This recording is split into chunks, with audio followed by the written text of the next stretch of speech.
Your Excellency General Secretary Xi Jinping, distinguished comrades and dear friends, in the New Year occasion of 1979, there was one day that should be remembered by compatriots across the strait. On that day, the NPC Standing Committee published the message to compatriots in Taiwan.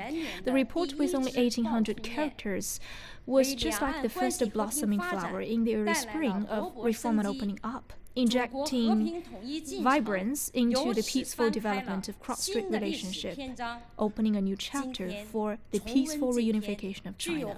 Today, we are reviewing this epoch-making document to review the 40 years of extraordinary journey we have walked along with our compatriots in Taiwan. We are firm believers of the socialism with Chinese characteristics in the new era proposed by General Secretary Xi Jinping, and we have more solid determination and confidence to unite compatriots across the strait for great rejuvenation of the Chinese nation. 40 years on, the CPC Central Committee has been enriching and developing their policies about the Taiwan affairs, particularly since the 18th National Congress. General Secretary Xi Jinping starts from the overall fundamental interests of the Chinese nation to propose peaceful reunification and one China, two systems policies, and he highlights that we must insist on the one China policy as well as the 1992 consensus, and he proposed the concept of one family across the straits, enriching the contents of our policies towards Taiwan affairs in this new era, and blazing a new trail for peaceful development of cross-strait relationship. 40 years on, after our common efforts across the straits, many propositions in this message has been turned into realities. We have direct string links, and we have more frequent personal exchange, becoming an overwhelming trend in this new era. We also have closer economic relationship, serving as the most vibrant factor in our cross-strait relationship. We also have more active cultural exchanges, serving as the bridge among the people across the strait, facilitating their heartfelt communication. So those are fruitful results of our peaceful development of cross-strait relationship. Such development is inseparable participation and contribution of the women. As half the sky, women have always been an integral part of our peaceful reunification.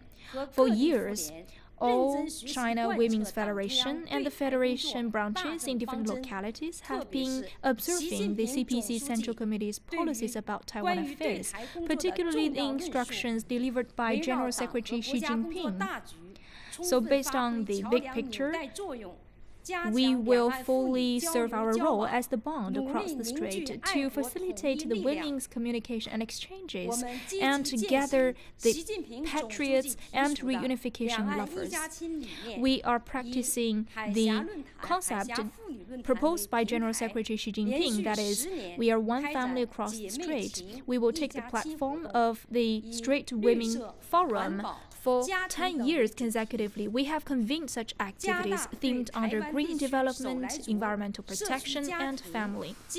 We have stepped up our support of the Xiaolai ethnicity in Taiwan, the community development, household development, grassroots women association development, and young female college students, pairing those communities, families, and grassroots social organizations, and strengthening their bond to deepen their communication with a long-term mechanism.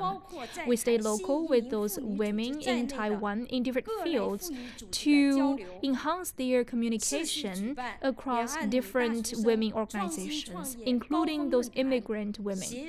We have held 2 female college students innovation and entrepreneurship forum.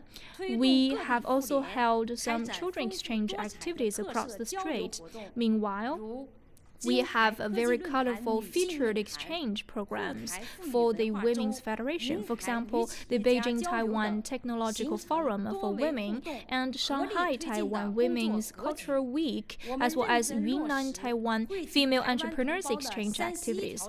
We have formed a multidimensional landscape for such work. We are also implementing the 31 measures for Taiwan compatriots to support Taiwan female compatriots to start their business and work in the Chinese mainland, and actively participate in poverty alleviation, educational support, non-profit activities, and community development in the Chinese mainland. For those excellent Taiwan female compatriots, we listed them into the candidates of women pace setters, 5 virtual families, the best families, and we encourage those provincial and municipal women's federations in Beijing, Shanghai, Fujian, Guangdong, Jiangsu, and Zhejiang to explore new pathways for such connection. Fujian Provincial Women's Federation encouraged the Taiwan-funded enterprises to establish the Women's Committee, and in the regions with a cluster of Taiwan-funded enterprises, we established the Home for Women to encourage the remarkable women in Taiwan to serve as the vice chairman part-time for those provincial women's federations. So we will also recommend those remarkable families to win the 5 Virtual Family Award. Those are tangible measures to deliver the sense of acquisition and honor to Taiwan female compatriots. We are pleased to see that such women communication has been extended with more innovative forms and richer contents. As a result, our hearts are brought closer with deeper bond. Not long ago, we have received the Association for Taiwan-China Strait Women Economic and Trade Cultural Association with 40 sisters coming to our entity. Even though this was our first time of meeting, we have been holding each other's hands throughout this activity. And in such communication, the female entrepreneurs in Taiwan have expressed their will to participate in the Chinese mainland's reform and opening up, economic and social development. Their enthusiasm and aspiration was inspiring to me. I deeply felt that the tide of blood across the strait cannot be cut off, and the economic and social integrated development is an inevitable trend. So compatriots across the strait will certainly co-create prosperity along our pathway towards national rejuvenation. Cross-strait relationship development is progressing along with reform and opening up, and it will surely exhibit a brighter future in this new era. On the commemoration day of the 40th anniversary of Reform and Opening Up, General Secretary Xi Jinping repeatedly announced our will and determination to deepen cross-strait economic and cultural communication and cooperation to benefit compatriots across the strait. Later on, General Secretary Xi Jinping will deliver instructions to point out the new direction of cross-strait relationships and peaceful development of such relationship in this new era. We must observe the spirit of the instructions by General Secretary Xi Jinping and take the platform of those activities for cross-strait connection. We will stay local and deeply rooted in the grassroots families to have a multi-level communication. For women, we must encourage women across the strait to deepen their cooperation in carrying forward Chinese culture and playing a bigger role and unique role in social and family lives.